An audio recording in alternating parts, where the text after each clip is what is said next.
You're tuned into the first newscast devoted to the Highland Lakes area. Local team coverage on Tribune Headline News, bringing you the stories you care about now. Hi everyone, I'm Connie Swinney. This is the Picayune TV on Northland Channel 15. Here's what's in the headlines. A U.S. Marine comes home to a warm welcome after serving in Afghanistan. Family and friends show their support along with the Marble Falls community who line the roadways and offer thanks for his service. It's very unexpected. I feel very grateful. We have more from the Marine and his supporters coming up. It could be time for an overhaul and possible consolidation of area athletic fields which serve the community, but it could come with a price. We have estimates and how taxpayers may be picking up the bill. Faith Academy students shine at their spring awards banquet. Administrators say they're expecting great things from this graduating class. Sunny skies and highs in the upper 80s the rest of our week. Details later in your weather. Thank you, Deanna. See you in a moment. We have a local sports report, too, with the latest on baseball, softball, and a notable achievement in track. We'll be right back after the break. We are established. We are qualified. We are certified. We are knowledgeable. We are dependable. We are Ken's Heating and Air. Our people make the difference. Welcome back. A homecoming for a local serviceman inspires both support and patriotism. Jared Fields has this story. At Cristo Viene in Marble Falls, their church is the bond that unites them. On Wednesday, patriotism went hand in hand with their faith. They welcomed home a respected member of their congregation, U.S. Marine Corporal Jairo Rangel. Corporal Rangel is a 2006 graduate of Marble Falls High School who has come home after serving 9 months in Afghanistan. It's very unexpected. I feel very grateful. Interpreting the church pastor's message, we found good reason for the display of support. Están siempre protegiendo nuestro país y ellos están allá por nosotros y nosotros estamos pidiendo a Dios que los guarde siempre, no solamente a este joven sino a todos los muchachos de nuestro país. Because they're over there risking their lives for all of us, you know, and we're not only, we are grateful to them for what they're doing for our community, and we are asking in prayer, you know, to God for them. The community also demonstrated their support as the Marine made his way through the city of Marble Falls. The word spread fast of the serviceman's arrival. Participants lined Highway 281, Ranch Road 1431, and Avenue N to watch the procession of emergency services vehicles. I am the proud daughter of a World War II vet. My husband served in the Navy and my son served in the Army.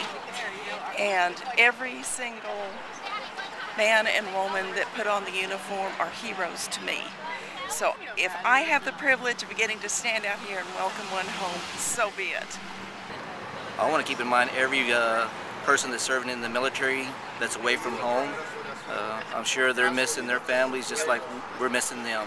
And I just want to say God bless them. Messages from the community not lost on the Marble Falls Marine. I saw family, friends, and saw church members, the church that I used to go to, so it actually means a lot. Having everybody come out and greet me actually means a lot. I feel very, very happy. Reporting for the Picayune TV, I'm Jared Fields. In our next headline, Marble Falls city leaders are hoping to hit a home run when it comes to a proposal for a sports complex.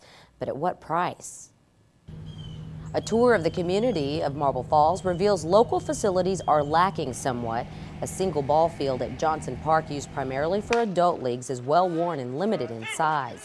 Other facilities used by youth league organizations are well kept but unable to accommodate sizable tournament play. Recently, officials estimated a proposed sports complex may cost up to $10 million to build, while they may seek possible investors and ask for some donations from community service organizations. We'll keep you posted. Before we go into the break, I want to tell you about a feature coming up after this broadcast. In the Picayune Roundup, we found a nonprofit group in Kingsland which gave away free fuel recently. Thousands of dollars in gas at the Speedy Stop there. What was in it for them? A chance to remind people that it's important to help your fellow man. That's coming up later. Baseball and softball fans will be at scarce fields on Thursday night. We're going to tell you who and why coming up in sports.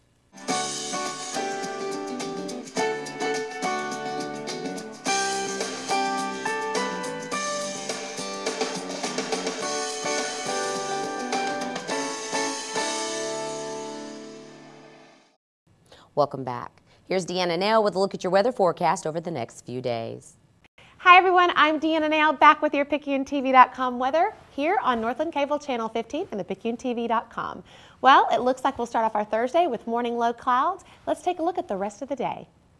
For the rest of our Thursday, we'll have mostly sunny skies with highs reaching near 82 degrees, south to southeast winds between 5 and 10 miles an hour. And into our Thursday evening, we've got partly cloudy skies with lows around 59, those south to southeast winds staying between 5 and 10 miles an hour. And into our Friday, we'll have sunny skies with highs reaching near 88, those winds still staying around 5 to 10 miles an hour. And into Friday evening, mostly cloudy skies with lows around 66. It looks like this weekend we'll have highs in the upper 90s to make a warmer weekend. Stay tuned tomorrow for details on that. Till then, have a great day. We'll see you back here tomorrow on Northland Cable Channel 15 and the PicayuneTV.com. Connie, back to you. Thanks, Deanna, for that report. Jennifer Fierro joins us now with sports. Marble Falls High School will be the site of 2 playoff series on the diamond. We're going to start with the Lady Mustangs, who are playing host to Smithson Valley, 7 o'clock Thursday in the area round of the playoffs. I did get a chance to talk to head coach Tino Salazar, who said that he is planning to start sophomore pitcher Alicia Macias in the circle for Game 1. Now remember, this is a best-of-3 series. Game 2 will be at Smithson Valley beginning at 6 o'clock on Friday, and if necessary, Game 3 will follow at Smithson Valley 30 minutes after the end of Game 2. Also on tap is the Llano High School baseball team, which will be facing Fredericksburg at Scarce Baseball Field Thursday night, 7 o'clock. Now this particular series is the by-district round of the playoffs, or the opening round. We did get a chance to talk to head coach Brad Harmon about this series. Here's what he had to say. We haven't seen them since their tournament, which was the very first tournament of the year. And but I know that ball club they've got, Scrappy Flores.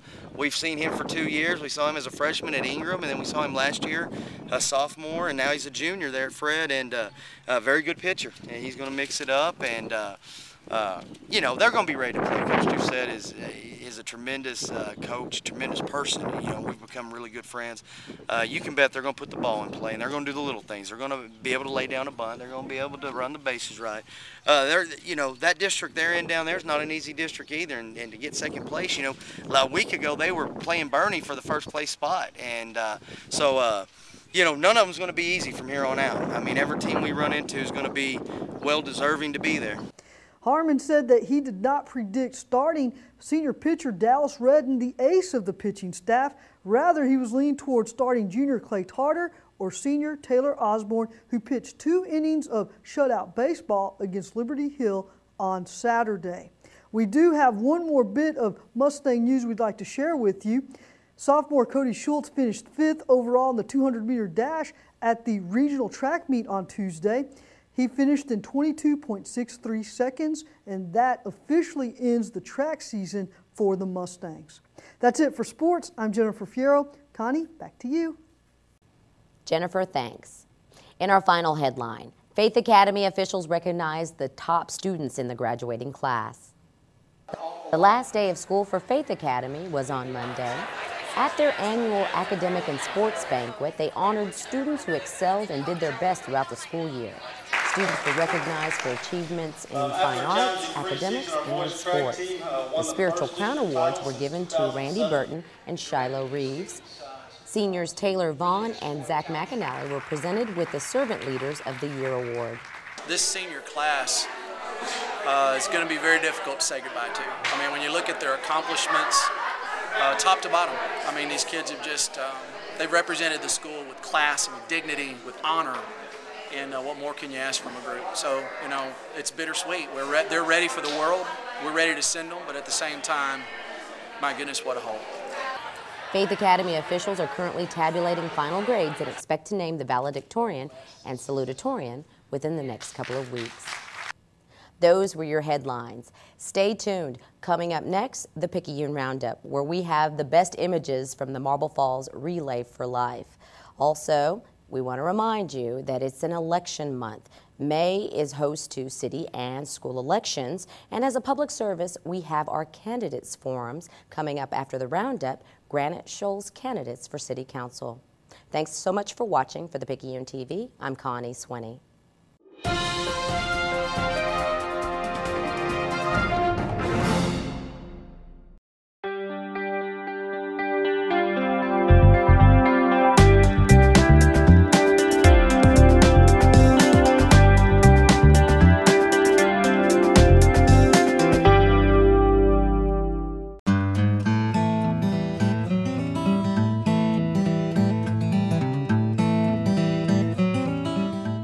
Hey everybody, Daniel Clifton here with your Picayune Roundup.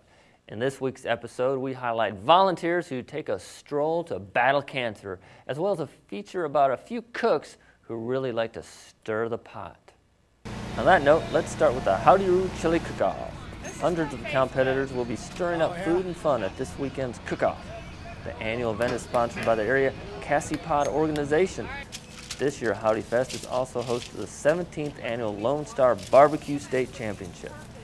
The festivities are happening in Johnson Park in Marble Falls Saturday and Sunday.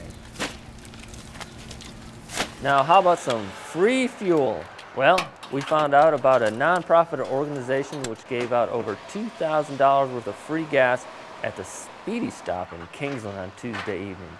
We met with the coordinator of the Mission U2 the next day to talk about the gas giveaway. The charity, based in Kingsland, offers low-income assistance with food and utilities. For the latest community service project, volunteers pumped $15 worth of gas into 150 cars in a 2-hour period for free. As they gave away gas, members of the ministry shared the good word with customers. You know, because everybody's kind of struggling. There's a lot of people struggling. Gas prices are just ridiculous, and you know, just even if it's 15 bucks, it's just, you know, people just aren't used to other people really just helping them out like that. Mission U2 serves community meals on Wednesday evenings in Kingsland. They also have programs in Llano and Bastrop. You can find information about the organization at the website on your screen.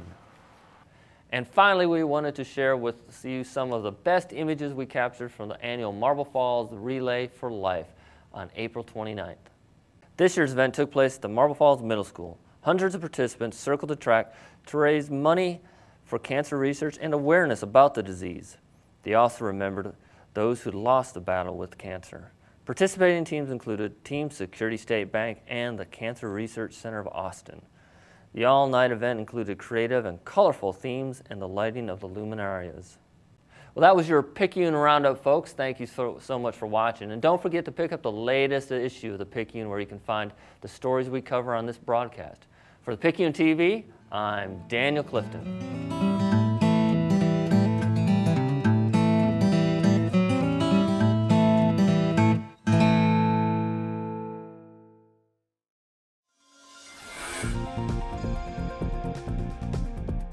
Welcome. Today we're at the Marble Falls ISD Central Administration Office.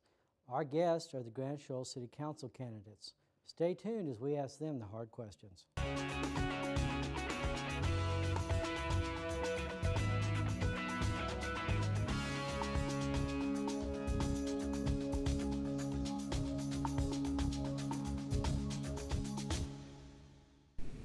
Welcome back.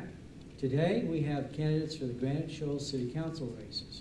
I'd like to introduce our panel of guests. First, for place 1, we have the incumbent, Shirley King, her opponent, Mr. Terry Hartman, and then for place 3, we have Mr. Don Harrison and his opponent, Mr. Eric Tanner. Thank you all very much for being on our show today. We appreciate it. And just remember, you can catch the show on www.thepicayunetv.com or also on Northland Communications Channel 15. Let's get straight to our first question. We're going to go with place 1 candidates first. So Ms. King, you get the first question. What can the city do to encourage business and economic development? Well, first of all, we need the voters to approve the bonds to build the new sewer plant. And once that happens, we need to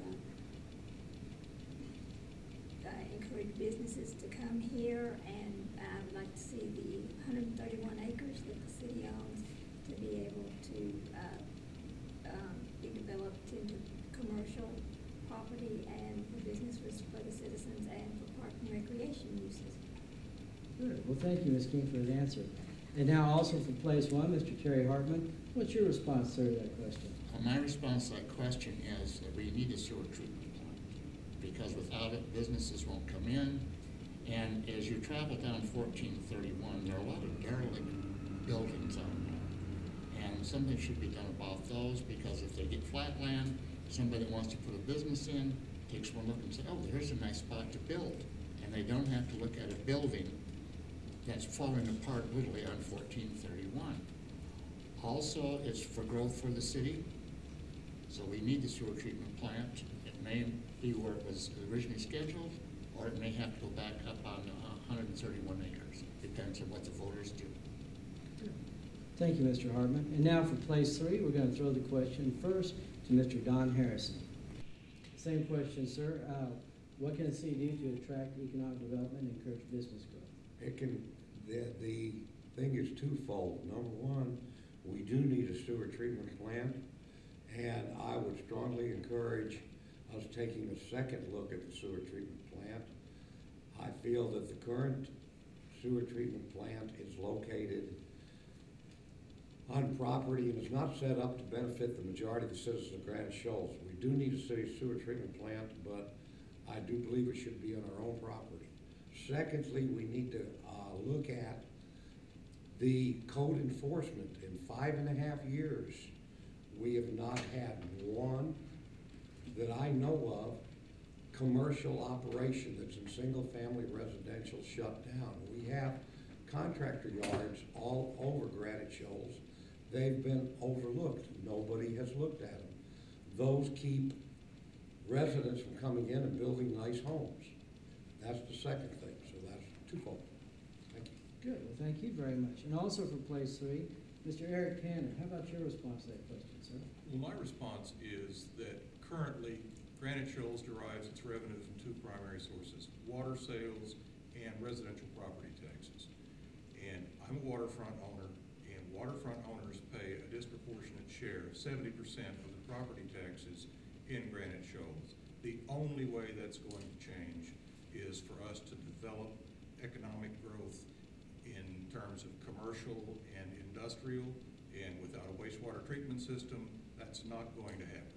It's very important that we build out initially along 1431 so that we can then make that land inviting for people to come in and build businesses, stores, which also then increases work opportunities for citizens in Granite Shoals, particularly in the east side where the low-income residents tend to congregate.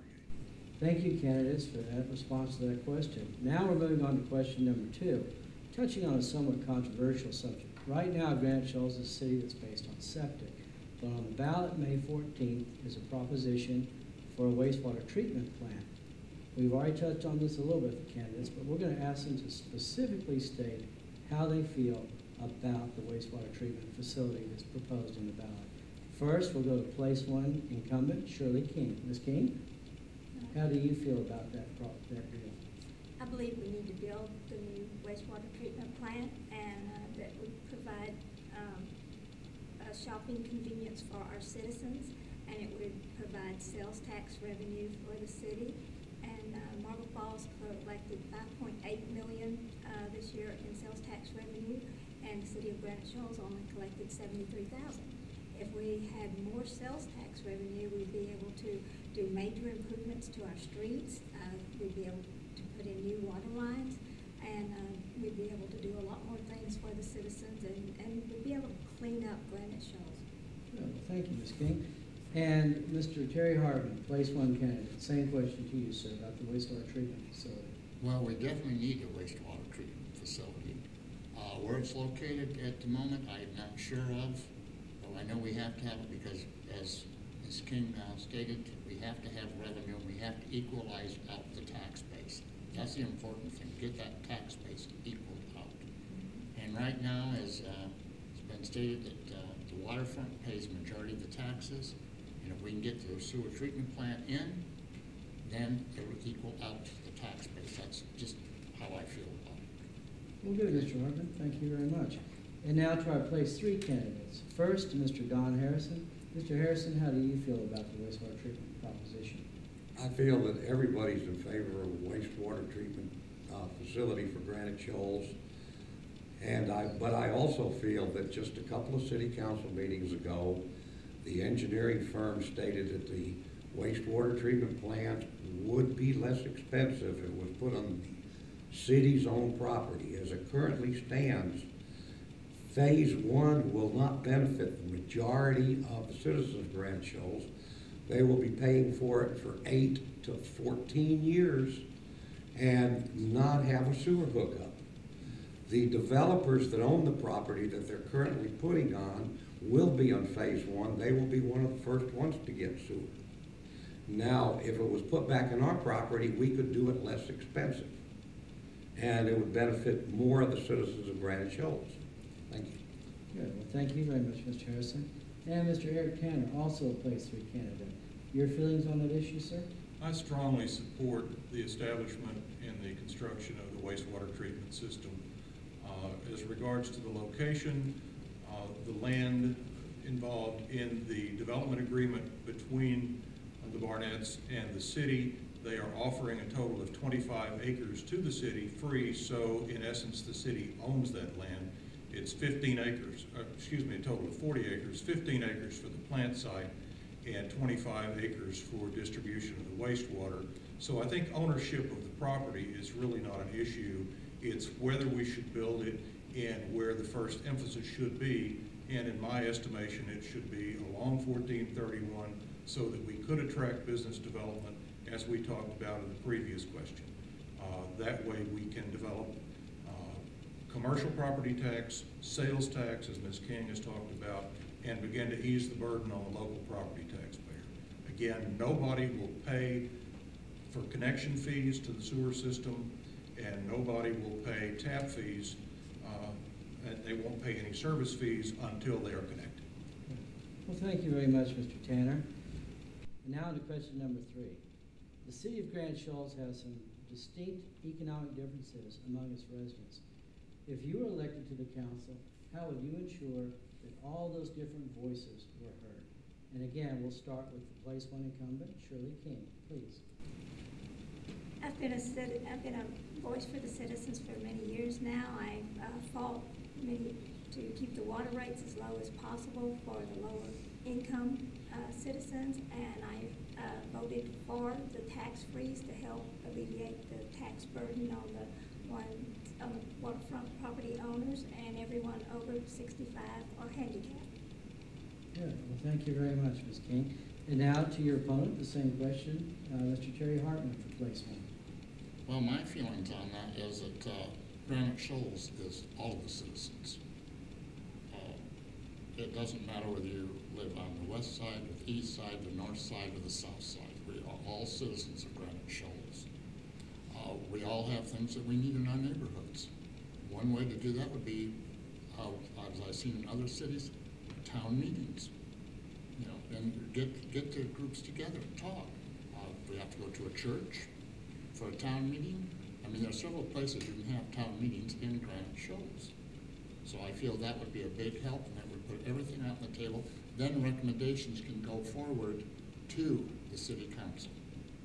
Well, thank you, Mr. Hartman, for that response. And now we're going to toss the question to our place 3 candidates, and we're going to start with Mr. Don Harrison first. Okay, beside the sewer treatment plant, the other thing that the current city council constantly overlooks, you're not going to get builders to come in and build that in-between level of housing, that $150,000 to $250,000 homes in single-family residential areas that have somebody running a concrete operation or sawing I-beams next door. For years and years I've complained. Not one of them have been shut down. It's going to be one of my first things on the agenda that I'm going to get on the agenda and make city council address it, because that will bring in a lot of people in that in-between group that will help with the tax burden. Some of the people on the waterfront, hey, they're insulated from it. I live a half a block from one of these guys that saws I-beams all day long and has a crew of 6 people working in his backyard. And I can't see friends of mine that want to build a $250,000 house there. And sewer treatment plant, and to clean that up, which I feel has not been addressed, is my answer. Thank you. Thank you, Mr. Harrison. And again, that's about having people's voices heard down at City Hall. And so we'll also ask the other Place 3 candidate, Mr. Eric Tanner, how he would address that issue. One of the main ways to address that issue is economic development again in the eastern part of the community. We have over the past several years increased the water supply to that area. We've also paved a number of streets in that area. Is there a lot more to be done? Absolutely, there is. We need to continue to reach out to those folks. My subdivision was only annexed into the city several years ago, and I was one of the few people in our subdivision that actually wanted to do that because we use the city's streets and water systems, and I knew that we would not get back in terms of services what we would pay in taxes, but that's why they call this a community. We have an obligation, those of us who are better off, to contribute more to help bring the eastern side of the city up to the levels of the rest of the city so that we're all in this together and we all prosper together. Well, good. Thank you, Mr. Tanner. I appreciate that question and that response. Now we come to the segment that we call the wild card question. This is a question that our candidates have not been prepped for. It arises out of discussions back in the newsroom, from our readers and from our viewers. We just want voters to see how the candidates think on their feet. And so here is our wild card question. Candidates, how should Granite Shoals handle the next annexation of Beaver Island and Webb Island in the coming decade? And we will toss the question first to Shirley King, the incumbent for Place 1. Ms. King? We should, I won't be on the council then, I'm sure, and I think it would be up to the councilmen who are there at the time, but it will be 7 years before that we can annex them, but I do believe that they should be annexed, the sooner the better. Okay. Very controversial subject out there in Granite Shoals. And Mr. Hartman, same question to you, sir. Right, thank you. The problem with it is for 7 years they cannot be annexed, and yet they get all of our services. They get the water, they get the fire, they get EMS, they get all of our services, and when they de-annexed, we lost a large tax base. So hopefully that we can get that tax base back. As Ms. King said, she won't be on the council probably, and I probably won't either. But it's still something that we have to look at, something that should be voted on. There's no way around that one. You have to vote on that one. Some of them wanted to stay with the city, some of them didn't. So indirectly, they're still part of Granite Shoals. That's it. Thank you. Well, thank you, Mr. Hartman. And now we're going to take the question to our Place 3 candidates. We're going to start again with Mr. Don Harrison. Mr. Harrison? Okay, it is my understanding under the current agreement that Beaver and Webb Island will voluntarily, after 7 years, allow themselves to be re-annexed. The situation arose out of the city not annexing them properly. There was some errors made in the annexation which Beaver Island picked up on, and they used it to their advantage. The problem with the way it works currently is the fact that we stayed in court for 6 years fighting this situation, and we were wrong to start out with. We could have been re-annexing them in a couple of years if we wouldn't have stayed in court. And so I think the problem has solved itself. They're going to voluntarily allow Granite Shoals to annex them in 7 years. Okay. Well, thank you. Strong opinions. It's always good to hear those opinions. And now, question goes to the other Place 3 candidate, Mr. Eric Tanner. What we've heard here today is people saying that the people of Webb and Beaver Isle get benefits without paying for them. They will be paying higher out-of-city water rates, and as of October 1st, they will have to contract with the city at their cost for fire, police, and EMS protection. And it's also my understanding that the water system, or the wastewater treatment system for those two communities is nearing capacity. It wouldn't surprise me to see citizens in that area in the next few years actually petition the city of Granite Shoals to be annexed, particularly if a wastewater treatment system is approved by the voters May 14th. Well, good. Thank you very much. That's an interesting point. I want to thank all our candidates for the Granite Shoals City Council for being here today on Tribune Talk with Thomas Edwards. We want to thank incumbent Place 1, Councilwoman Shirley King. Thank you. Her opponent, Mr. Terry Hartman. And then for Place 3, candidates Don Harrison and Mr. Eric Tanner.